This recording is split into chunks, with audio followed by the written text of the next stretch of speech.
Hola, ¿qué tal? Mi nombre es Angelo Varela y con mi compañera Nanel Lindarte pues, estaremos explicando acerca de la espectroscopía de absorción atómica, ¿vale? Eh,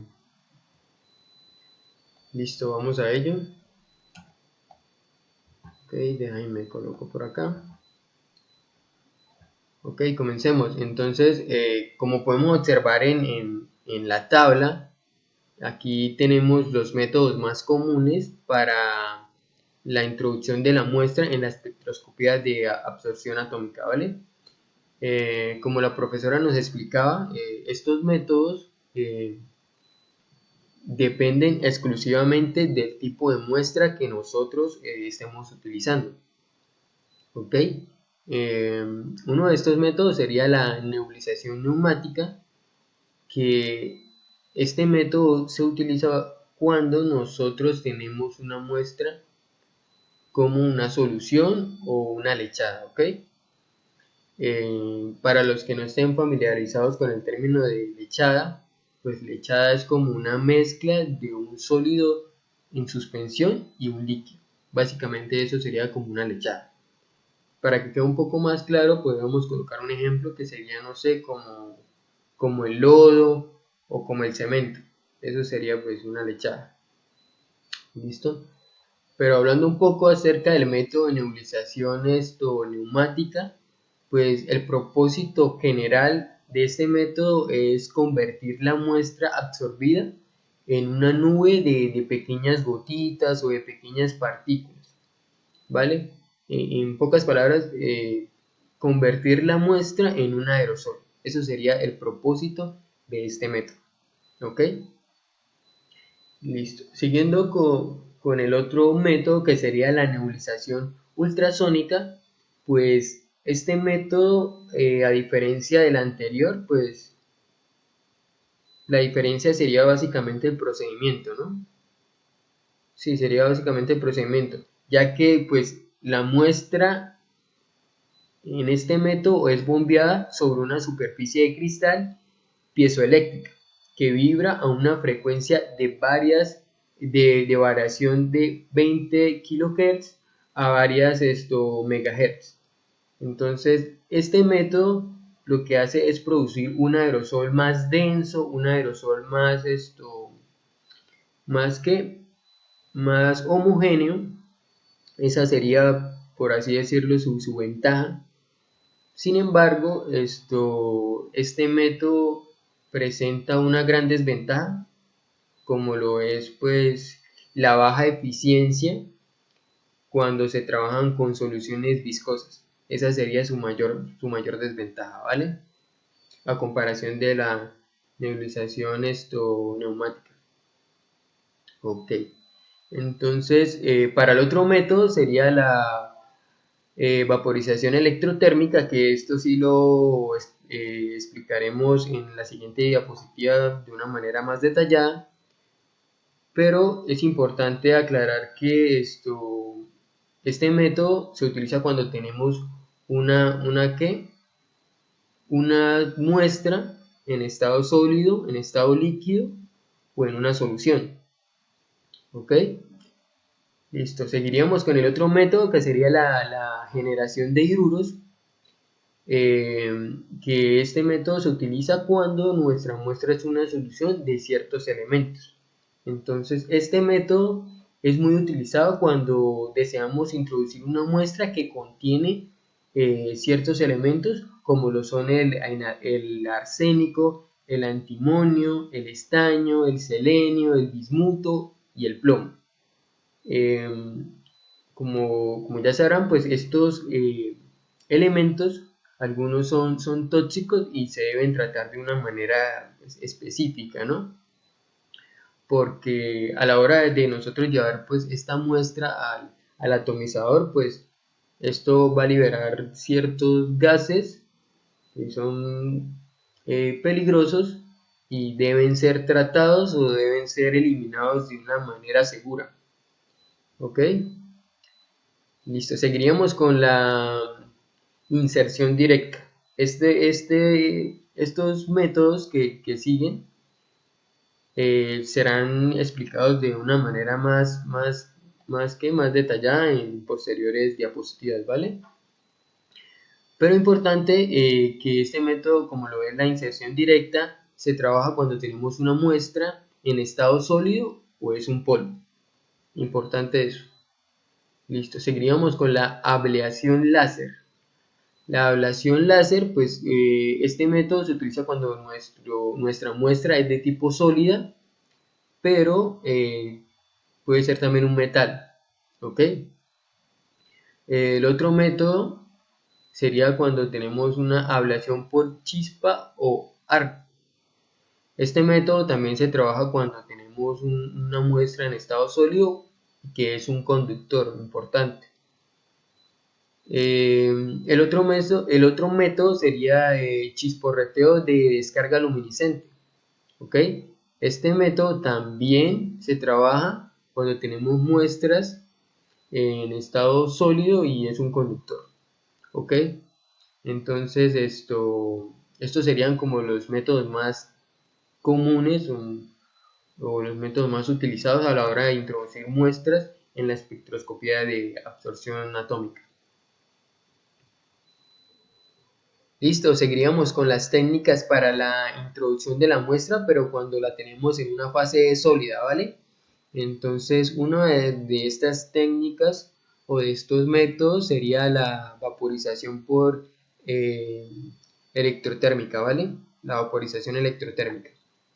Entonces, este método pues es un evaporador colocado en una cámara pues a la cual pues fluye un gas inerte, que lo que hace pues principalmente este gas inerte es llevar o es trasladar o es transportar la muestra evaporada hacia el atomizador, ¿vale? Eso sería como el propósito principal del gas inerte. Entonces, pero ¿cómo ocurre este proceso? ¿Cómo esta muestra se evapora? ¿Ok? Entonces es muy sencillo, se toma una pequeña muestra y se introduce en un conductor. El conductor pues puede ser un tubo de carbono, una varilla pequeña de carbono o un filamento pequeño de tantano. Estos serían básicamente los conductores. ¿Ok? Y posteriormente pues se le hace como una descarga de una corriente eléctrica a este conductor, lo que va a ocasionar que eh, esta muestra se evapore de manera rápida y de manera completa, obviamente en conjunto con el gas inerte y, y sea llevado hacia el atomizador, ¿vale? Cabe resaltar que este método pues produce señales discretas, es decir, que las señales de la muestra atomizada se incrementan al máximo y luego disminuyen a cero a medida de que pues, la muestra va pasando, va transcurriendo, va siendo barrida por la región de observación, ¿vale? Entonces, este sería el método de la vaporización electrotérmica. Me gustaría que observaran esta imagen y podemos notar que en esta parte es donde nosotros podemos ingresar la muestra, que como no sé si lo había dicho en la diapositiva anterior, puede ser en una fase líquida, en una fase sólida o en una solución. Y lo colocamos aquí en este tubo de carbono o puede ser un filamento de tantano, que en este caso acá pues tenemos una varilla de grafito, ¿ok? En esta parte es donde va a ingresar el gas inerte, que en este caso pues es el argón, que se va a encargar de pues arrastrar esta muestra vaporizada al nosotros ingresarle energía calorífica o energía eléctrica, lo que va a ocasionar que acá en este conductor, cuando ya tenemos la muestra, se vaporice de una manera rápida y el gas inerte, que va a ser el argón, arrastre este vapor hacia el atomizador, ¿vale? Entonces, esta sería como una manera sencilla de ver el procedimiento de vaporización electrotérmica.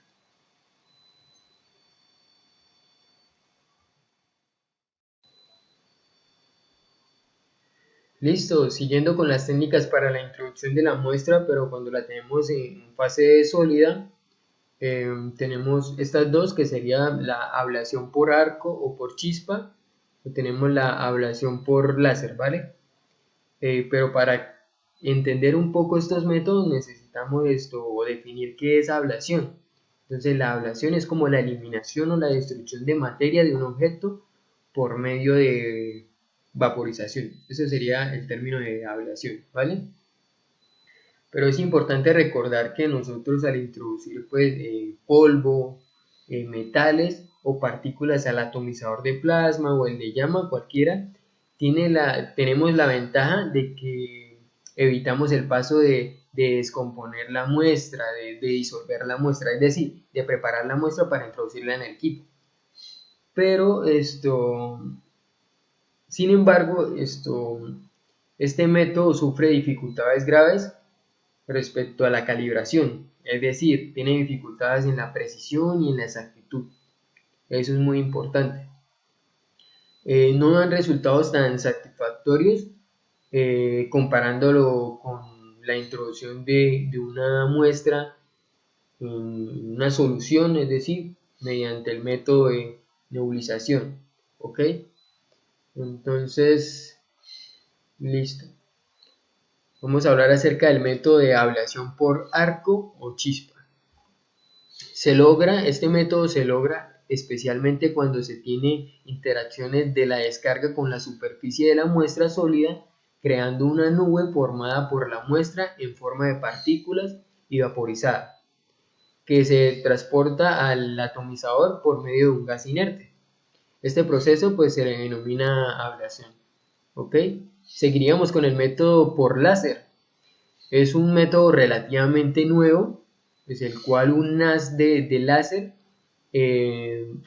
focalizado, pero me muevo un poco hacia arriba, focalizado con energía necesaria, se dirige a la superficie de la muestra sólida donde se produce la ablación, convirtiendo la muestra en una nube de materia vaporizada en forma de partículas que pues, luego son llevadas hacia el atomizador.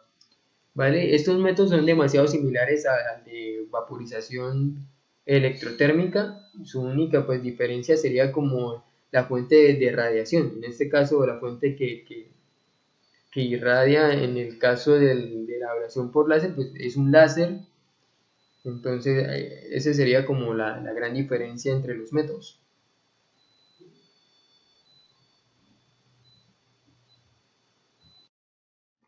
Listo, seguimos con las técnicas para la introducción de la muestra en fase sólida. En este caso, pues hablaremos de la técnica de la descarga luminiscente, que es como una fuente versátil que nos permite introducir y a la vez atomizar la muestra. Este método se da lugar en una atmósfera de argón a baja presión, es decir, entre 1 y 10 torr. Entonces, este proceso se lleva a cabo entre un par de electrodos que están en una diferencia potencial entre 250 y 1000 voltios. El potencial aplicado pues ocasiona la descomposición del argón en iones positivos y en electrones.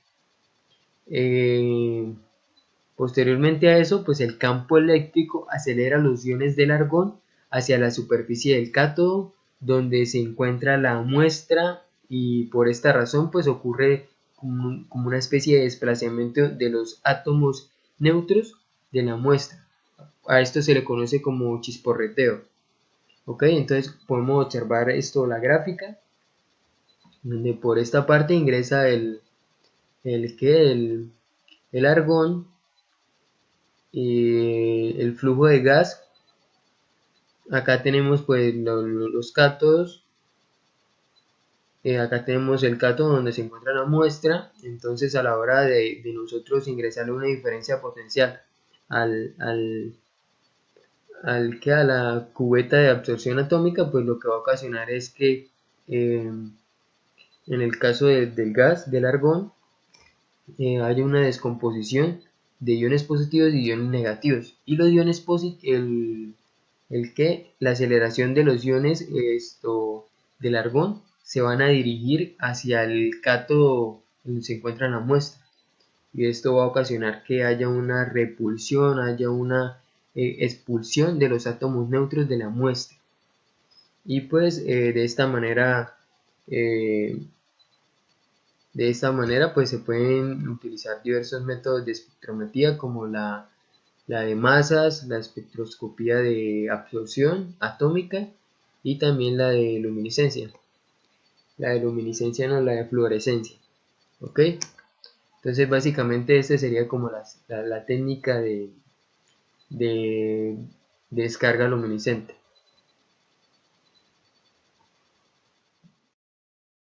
Existen dos técnicas para llevar a cabo la atomización de la muestra. La primera es la atomización electrotérmica y los primeros atomizadores electrotérmicos aparecieron en el comercio alrededor de 1970 y estos proporcionan una mayor sensibilidad ya que toda la muestra se atomiza en un periodo corto de tiempo. Esta técnica se utiliza o se aplica generalmente para obtener espectros de emisión. Su fuente de radiación son unos tubos de grafitos que son abiertos en sus extremos y tienen un orificio interno de aproximadamente 1 centímetro de diámetro por donde se introduce la muestra con una micropipeta. Tienen alrededor de 5 centímetros de longitud.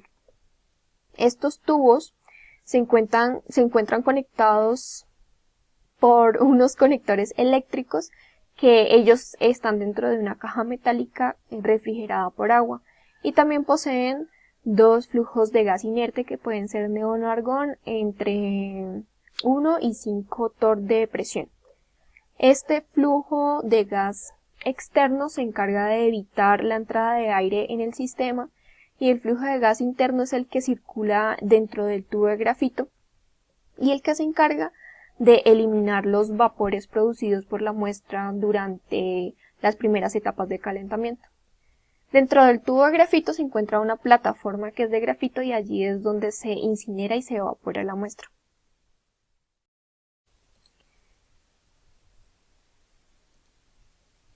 En este video se observó pues un atomizador electrotérmico y lo primero que realizan es seleccionar el elemento que se va a analizar.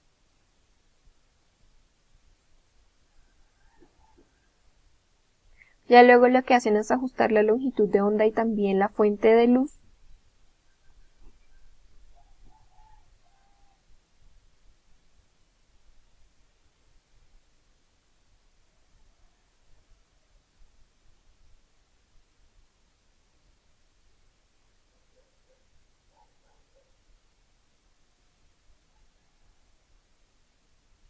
Seleccionaron los patrones y también el programa de temperatura. Ya para el análisis lo primero que realizan es tomar la muestra y también el modificador.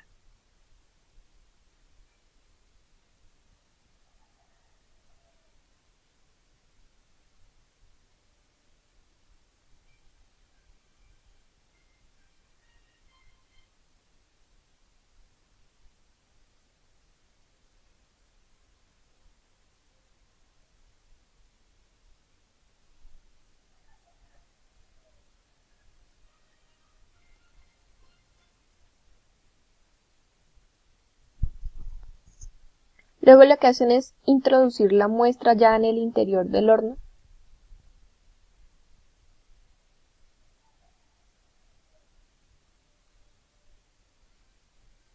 Ya luego si proceden a calentar el horno, pues por lo tanto calientan la muestra. Y ya se obtiene el registro de la señal analítica. Entonces ya se puede observar pues el espectro.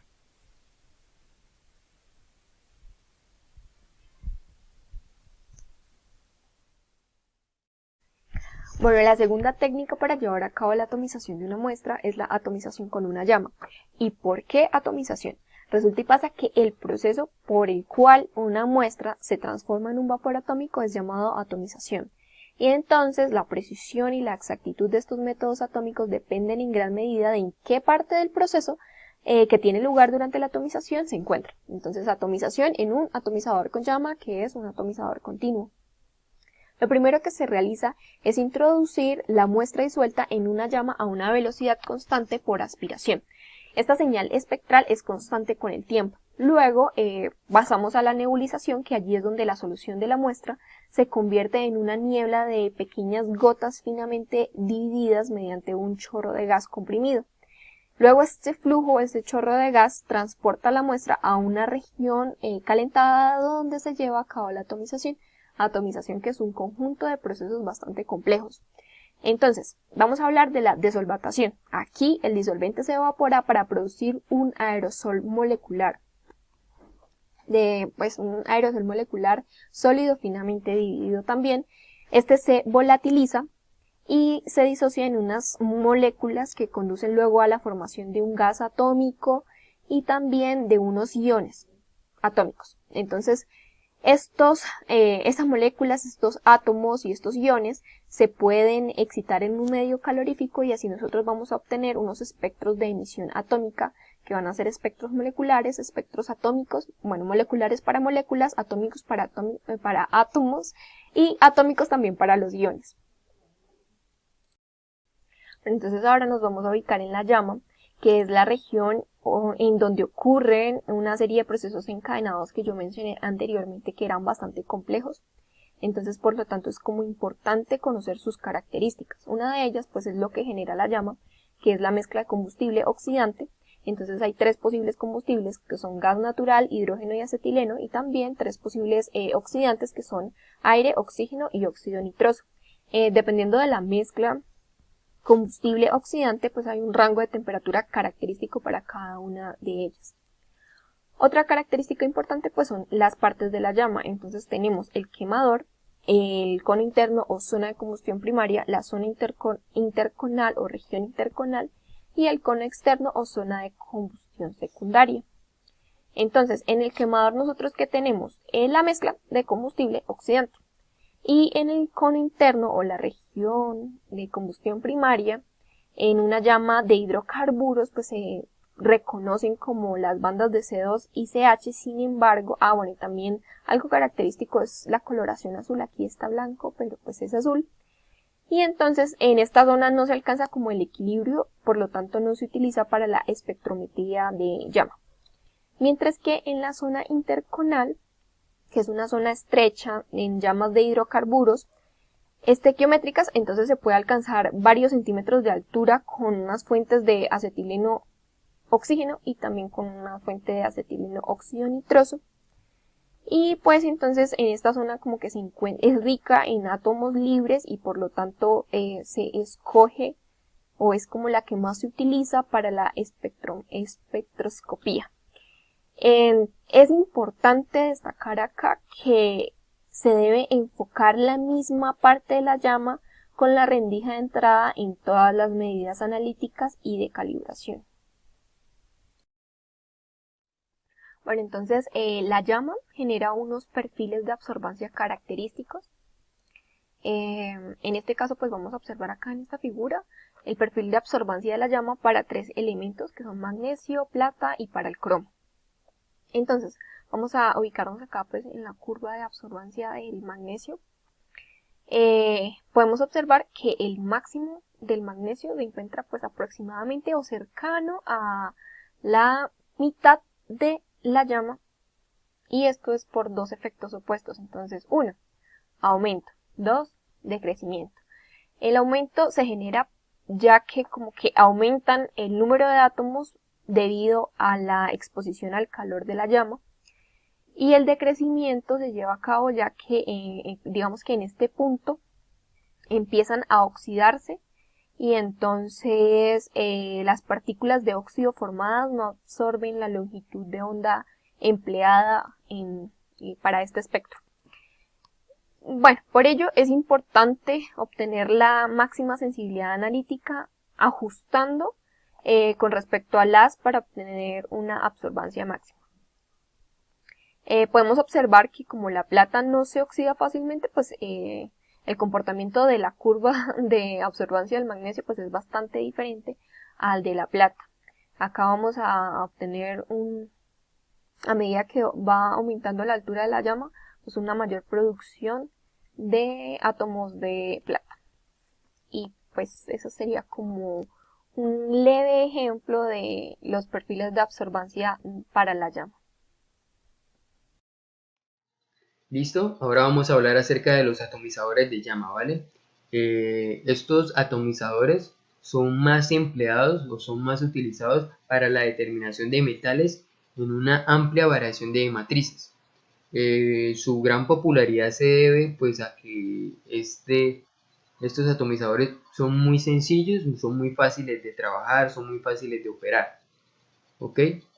Esto, la solución de la muestra es directamente aspirada a una llama de flujo laminar que tiene pues como función generar átomos en su estado fundamental, en su estado natural y de los elementos presentes en la solución de la muestra, ¿vale?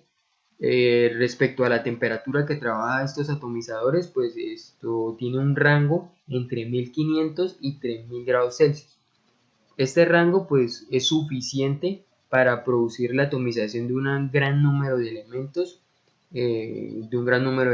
¿vale? Eh, pero me gustaría como explicar el funcionamiento de una manera sencilla, la cual esto presenta un atomizador de llama, ¿vale? Entonces el proceso comienza desde la introducción de la muestra. Esta muestra pues ya debe ser tratada, ya debe ser pues manejada, ¿vale?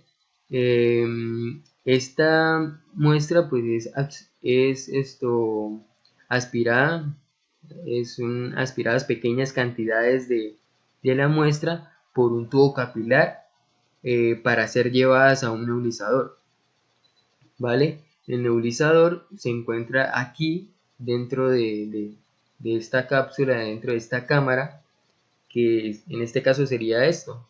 Este sería el nebulizador, ¿vale? Y aquí podemos observar que este flujo, el flujo del líquido, que es el líquido de la muestra, que es lo que está ingresando por acá, ingresaría al tubo capilar y pues este nebulizador pues se encarga de desintegrar el líquido y poderlo rushear a través de una flama, ¿vale? Que se encarga a través de varios eventos, pues esto, formar los átomos buscados en la muestra, ¿ok? Entonces, aquí lo que el nebulizador se encarga, pues es de transformar la muestra en un aerosol y rushearlo por la flama para posteriormente hacer pues la atomización, ¿vale? Listo. Luego de esto, pues estos átomos pues absorben una cierta cantidad de radiación emitida por la lámpara, que pues aquí no se ve, pero sería por esta parte que la lámpara pues no sé, nos emite una luz que lo que va a ocasionar es que estos átomos absorben esta cierta cantidad de radiación emitida por la lámpara y pues la señal de la lámpara, una vez pasada por la llama, se dirige a un monocromador, que sería el que tenemos acá. El monocromador pues este va a generar una señal de radiación electromagnética, la cual será dirigida hacia un detector, que lo tenemos aquí. Y pues el detector después pues lo pasará hacia un amplificador para hacer esto mostrado en un sistema de lectura, en un dispositivo de lectura. Entonces básicamente ese sería como el funcionamiento de un atomizador de llama, ¿vale? Aquí podemos observar como una imagen técnica de un atomizador de llama.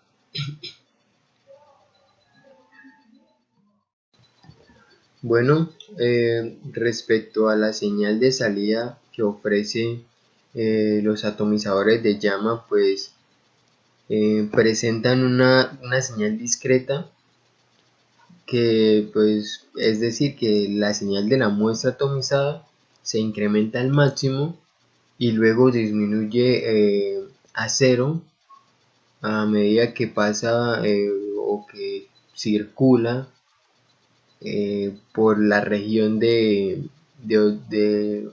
la observación. Básicamente pues presenta una señal discreta.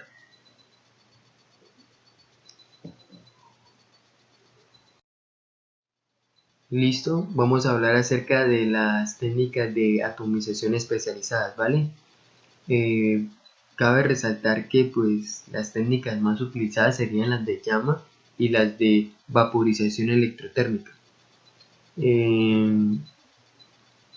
Pero existe una variedad de métodos de atomización que se utilizan para uso más específico, más específico, ¿sí?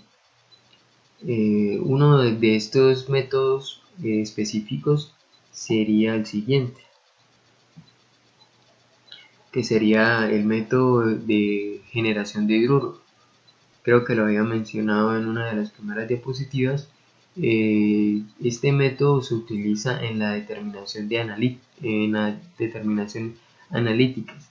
Se basa en una reacción capaz de generar hidrógeno naciente en el seno de la disolución o de una disolución donde se halla el analítico.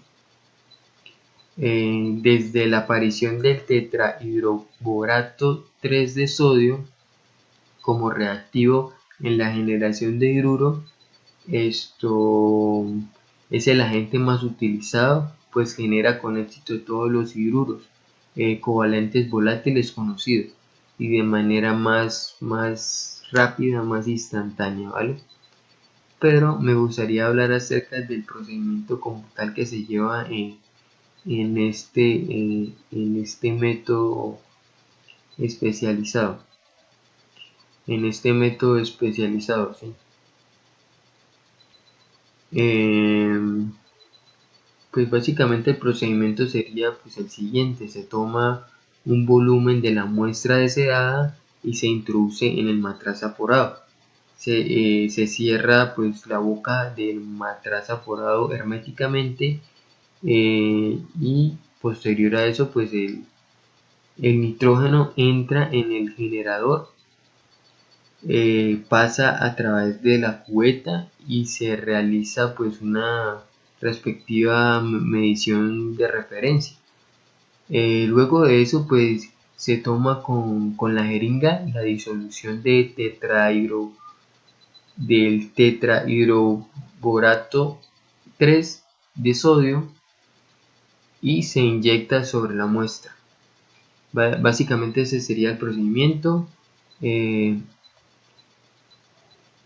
que en el esquema no se ve pues claramente, pero este sería el esquema de la generación de hidruro.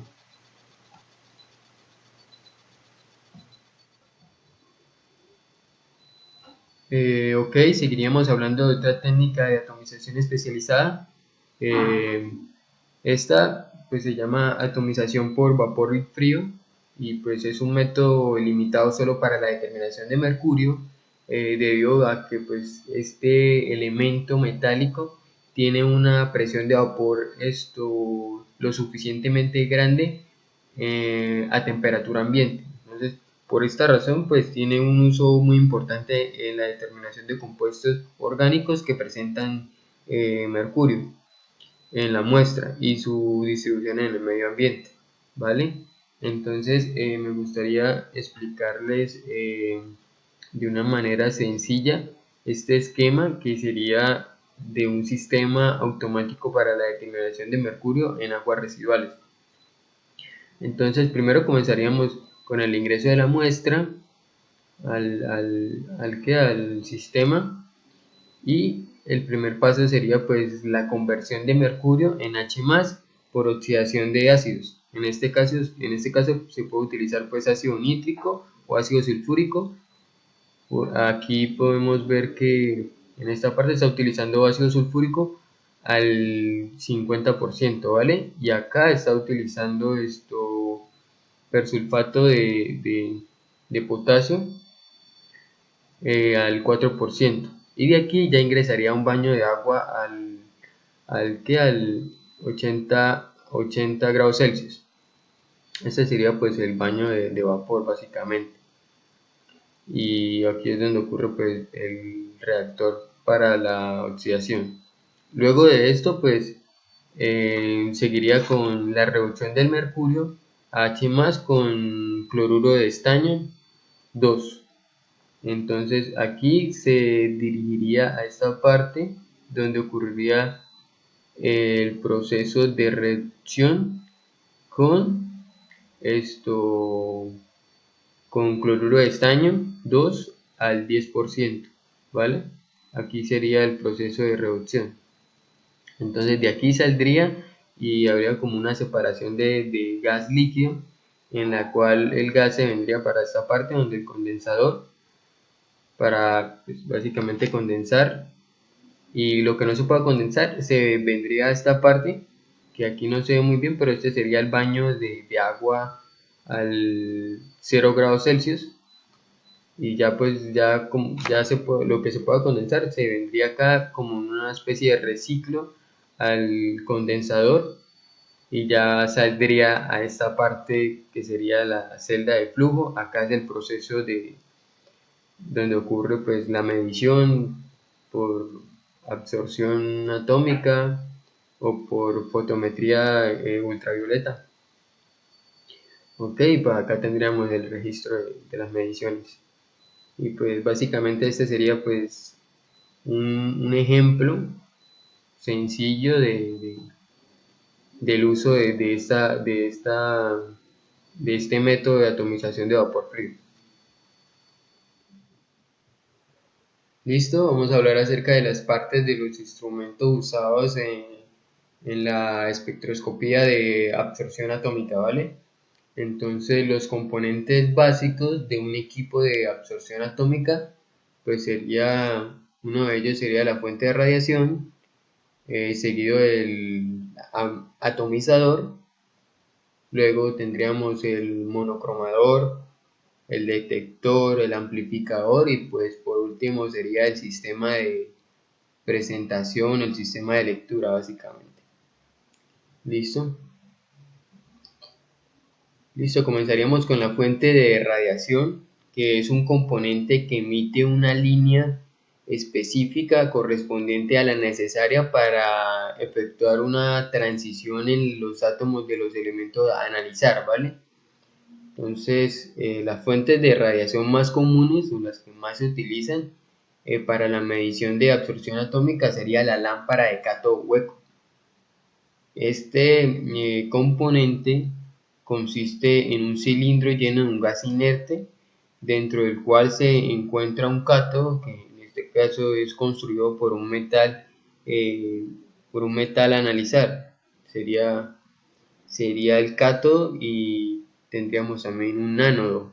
Ok, entonces aquí en esta imagen podemos observar la lámpara de cátodo hueco. Ok, pues acá tenemos el cátodo hueco. En este caso tendríamos dentro de la lámpara, tendríamos un gas inerte, que en este caso podría ser el neón o el argón, ¿vale? A una presión de 1 a 5 torr. Una ventana de quartz. Ok, otro de las lámparas o de las fuentes de radiación más utilizadas sería la lámpara de descarga sin electrodos, que sería en esta parte, sería esta. Ok, entonces estos serían las fuentes de radiación. Listo, el siguiente componente pues sería el atomizador. En cierta parte los atomizadores pues tienen dos componentes, que sería el quemador y el nebulizador. Como ya lo había explicado antes, pues el nebulizador está formado por se encarga de formar pequeñas goticas en estado líquido para mejorar la atomización en el quemador. Por otra parte, pues el quemador es un dispositivo que por medio de la combustión favorece a la formación de átomos a partir de los componentes en la solución. Entonces, básicamente eso sería el propósito del atomizador. Listo, seguiríamos con otros componentes necesarios en la espectroscopía atómica, son utilizados en la espectroscopía atómica. Uno de ellos es el monocromador, pues que es un sistema óptico que tiene como función esencial separar la radiación de longitud de onda de interés para nosotros en las otras radiaciones emitidas por el proceso. Se encarga de separar la longitud de onda que nosotros deseamos, básicamente. Por otro lado tenemos el detector, que lo tenemos en esta parte. Este es el detector, que pues es un dispositivo capaz de transformar esa señal de intensidad de radiación electromagnética en intensidad de corriente. Ese es el propósito esencial del detector. Luego seguiría el amplificador, que no lo tenemos acá en el esquema, pero es un dispositivo que se encarga de amplificar la señal eléctrica que se produce para poder ser procesada por los circuitos eléctricos comunes y poder ser posteriormente evaluada, ¿no? Y por último tendríamos pues el sistema de lectura, el sistema de registro del espectro, que es el que se encarga de convertir la intensidad de corriente emitida a una señal que nosotros podamos interpretar, que nosotros como operarios podamos interpretar. Esa es la funcionalidad del sistema de lectura. Vale, entonces estos serían los componentes esenciales, los más comunes, los instrumentos más comunes en un equipo de absorción atómica.